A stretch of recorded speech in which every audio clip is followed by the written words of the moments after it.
ఆషాఢ మాసంలో అమ్మవార్లకి శాకాంబరి దేవి అవతారం వేస్తారు. శాకాంబరి దేవి అవతారము అంటే కూరగాయలతో అలంకరిస్తారనమాట అమ్మవారిని. మన విజయవాడలో అమ్మవారిని కనకదుర్గాదేవి అమ్మవారి ఆలయం అందరికీ తెలుసు కదా. ఆ ఆలయం చూడండి, ఇప్పుడు మీకు కనబడుతుంది.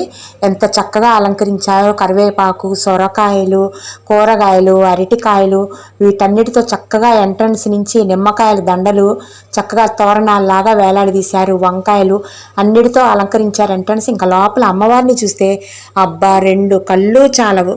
ఎంత అందంగా ఉందో చూడండి. అసలే అమ్మవారి ఆలయము చాలా కలగా ఉంటుంది. అదీగాక ఈ ఆషాఢ మాసంలో ఈ శాకాంబరి దేవి అవతారంలో అమ్మవారు ఎంత నిండుగా ఉందో చూడండి. అసలు చూడటానికి రెండు కళ్ళు చాలట్లేదు. అసలు ఈ ఆషాఢ మాసంలోనే అమ్మవారికి శాకాంబరి దేవి అవతారం ఎందుకు చేస్తారు?